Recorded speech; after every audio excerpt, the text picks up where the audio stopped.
Ya, dan pemirsa untuk menerka apa hasil rekonsiliasi antar pemimpin parpol dan Presiden terpilih Prabowo Subianto, selengkapnya sudah bergabung bersama kami, ada pengamat politik Hanta Yuda. Mas Hanta, selamat sore. Selamat sore, Evan. Ya, Igan.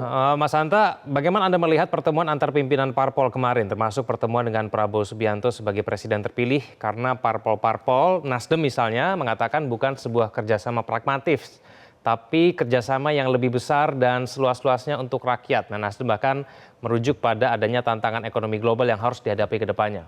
Mas Hanta. Ya, Egan, pertemuan para elit politik, partai-partai politik, komunikasi, negosiasi, dan lobby politiknya intensitasnya meninggi. Itu sudah bisa prediksi ketika keputusan MK sudah ada. Dan potensi, saya mengistilahkan potensi meleburnya kekuatan atau kerjasama politik antara kekuatan 02 dengan 01 di Pilpres kemarin itu semakin besar tendensinya. Itu bisa kita lihat dari pertemuan, lalu lintas pertemuannya sangat tinggi sekali. Dan itu dimulai, sebenarnya ada 3 tokoh yang sangat berperan besar. Tokoh utamanya yaitu Pak Prabowo sendiri, Pak Surya Paloh, dan ada Pak Jokowi sebelumnya. Pertemuan paling pertama kalau ingat setelah hasil sebelum MK dan KPU resmi itu ada pertemuan Pak Prabowo dan Pak Jokowi, Pak Surya Paloh dan Pak Jokowi. Kemudian ada pertemuan Pak Surya Paloh dan Pak Prabowo. Kelanjutannya antar partai juga terjadi. PKB bertemu dengan Nasdem, Nasdem bertemu dengan PKS kemarin, kemudian PKB dan PKS akan bertemu dan seterusnya. Jadi kalau kita lihat dari lalu lintas pertemuan ini kemungkinan mereka, partai-partai yang berada di 01 bergabung di 02 itu semakin besar. Kecuali PKS mungkin masih potensi masih 50-50 tergantung pada dinamika terakhir. Tapi per hari ini, bacaan saya Egan, untuk khusus Nasdem urutannya, itu progresivitasnya paling tinggi, potensi bekerja sama dengan pemain Prabowo Gibran ke depan, karena intensitas pertemuannya paling banyak. Lalu yang kedua ada PKB, baru PKS. Mungkin potensi PKS tidak sebesar 2 partai yang lainnya. Nah, kemungkinan betul pertemuan ini tidak otomatis melahirkan kemudian kesimpulannya semua berada dalam pemerintahan. Meskipun tendensi ke arah sana, rutenya menuju ke sana menurut saya. Bisa jadi misalnya ketika Pak Prabowo membidik ingin bertemu dengan PD Perjuangan, saya keluar sedikit dari 01 misalnya 03, itu juga dalam rangka ingin membangun pesan seperti narasi rekonsiliasi yang diinginkan oleh Prabowo sebenarnya. Tapi kan berbeda dengan di 01. Pertemuan dengan 03 itu masih jauh. Ketemu dengan Pak Prabowo dan Jokowi belum ada tanda-tandanya. Mas Ganjar tidak hadir, beda dengan Mas Anies hadir ketika keputusan KPU kemarin di KPU. Kemudian statementnya keras sekali dilakukan oleh Sekjen Hasto ke Sekjen PDI Perjuangan. Mereka masih ke PT UN dan seterusnya. Jadi 2 hal respon yang jauh berbeda. Jadi saya mengatakan kemungkinan partai 01 itu akan bekerja sama berada di dalam pemerintahan prediksi saya per hari ini. Sementara 03 per hari ini potensinya masih di luar pemerintahan. Meskipun lagi-lagi saya katakan pertemuan itu tidak selalu melahirkan mendapatkan jatah menteri. Misalnya bisa jadi dalam konteks PD Perjuangan, Puan Maharani membidik Ketua DPR tetap tidak ada revisi Undang-Undang MD3. Jadi bisa jadi komunikasi negosiasinya di situ. Tidak harus ditukarkan dengan menteri.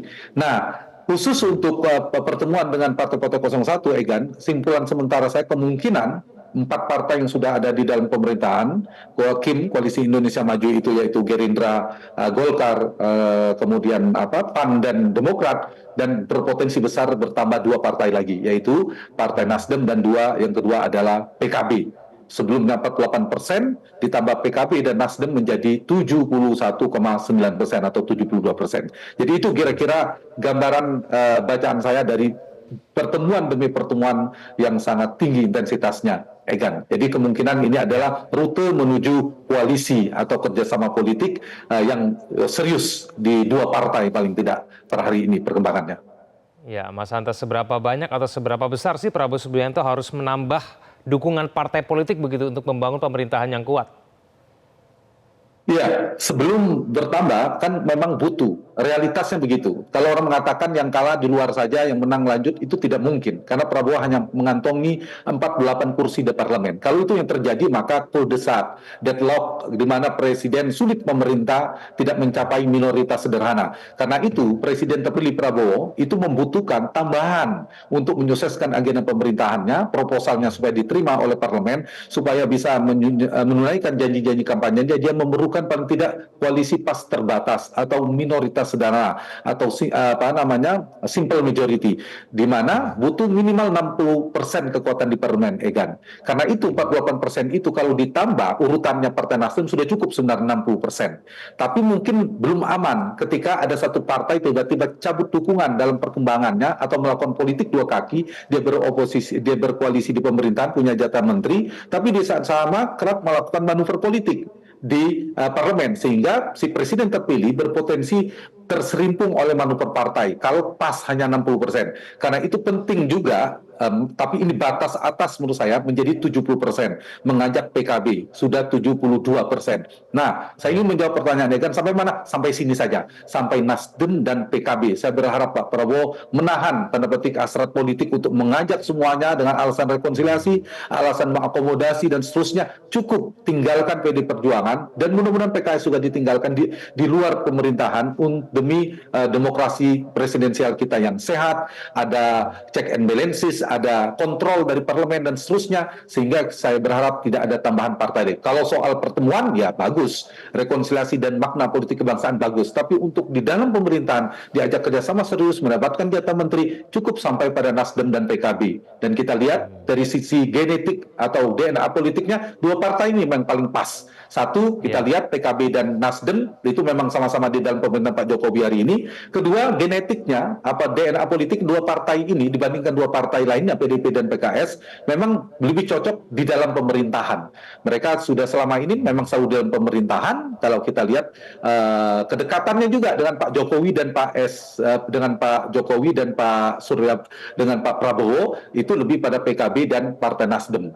Nah, sementara PKS dan PD Perjuangan itu sebaliknya, Egan, memiliki DNA politiknya lebih di luar pemerintahan, dan mereka memang sudah piawai, berpengalaman, rekam jejak dua pemerintahan. PKS 10 tahun di luar pemerintahan Jokowi, kemudian PD Perjuangan 10 tahun di luar pemerintahan SBY. Nah, kalau mereka di luar pemerintahan itu pas sekali.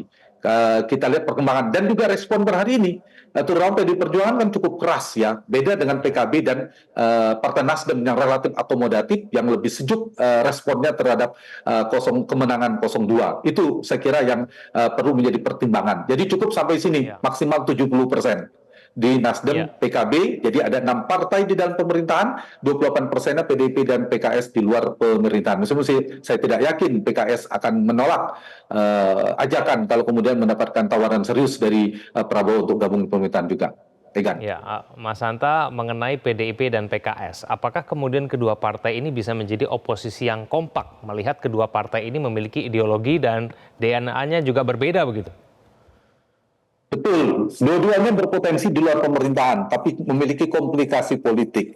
Jadi ini menguntungkan Pak Prabowo. Dari konteks demokrasi, dari segi kuantitas, bagus, ada 28% di luar pemerintahan. Tapi dua kekuatan oposisi ini sulit terkonsolidasi. Dia mengalami kerumitan, seperti disampaikan tadi. Ini kan dua partai yang diametral secara ideologi, jarang sekali bersama. Bahkan kabarnya kita tahu PKS sulit bergabung di pemerintahan Pak Jokowi yang lalu 2 periode juga karena faktor PD Perjuangan. Jadi dua partai ini kelemahannya nanti adalah sulit melakukan konsolidasi dalam konteks oposisi. Nah, ini secara demokrasi kita, secara konteks demokrasi presidensial ya kurang bagus, karena kita pengen oposisi yang kuat ketika koalisi pemerintahan juga kuat. Tapi di sisi yang sedang berkuasa, Pak Prabowo dan teman-teman koalisinya malah menjadi kabar baik, karena oposisi sulit terkonsolidasi. Dia bisa mungkin tercerai-berai. Jadi ini mungkin tantangan, meskipun tidak otomatis bahwa PDIP dan PKS tidak bisa bersatu. Bisa jadi mereka melakukan koalisi oposisi dalam tanda petik isu per isu. Mereka akan dipertemukan dengan kepentingan yang sama. Itu mungkin saja terjadi. Jadi lagi-lagi saya berharap dua partai ini, karena pertimbangan tadi punya kesamaan, sama-sama memiliki lawan politik, ya mereka bisa berkawan. Tapi khusus PKS, saya punya catatan 3 daya dukung yang berpotensi misalnya mereka gabung ke pemerintahan. Satu, kedekatannya dengan Pak Prabowo. Beda dengan Jokowi dan PD Perjuangan. PKS dengan Pak Prabowo pernah bersekutu bahasa mereka. 2 kali pilpres mereka bersama. Yang kedua, kita lihat variabel PD Perjuangan tidak ada lagi. Kalau dulu ada tingkat akseptabilitas yang rendah terhadap PD Perjuangan. Sekarang PDIP tidak bersama katakanlah dengan Prabowo. Itu membuat potensi PKS juga bergabung. Ketiga, kedekatan PKS dengan Pak Surya Paloh Nasdem dan Muhaimin PKB.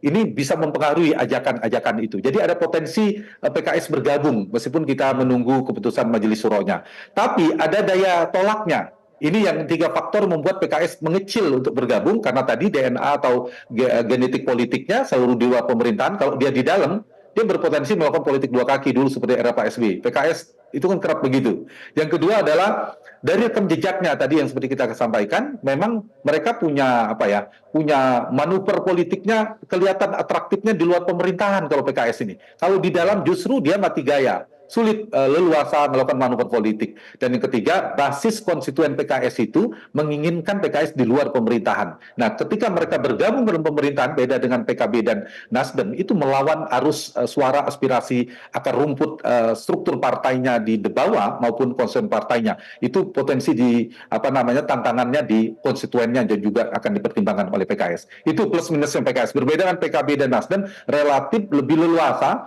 dengan berbagai macam aspek latar belakang dan DNA politiknya tadi lebih rasional untuk bergabung ke dalam pemerintahan. Begitu, Egan. Baik, Mas Hanta, kita akan tunggu nanti sinyal-sinyal politik selanjutnya akan seperti apa. Terima kasih Mas Hanta telah bergabung sama kami di Metro hari ini. Selamat sore. Jelajahi cara baru mendapatkan informasi. Download Metro TV Extend sekarang.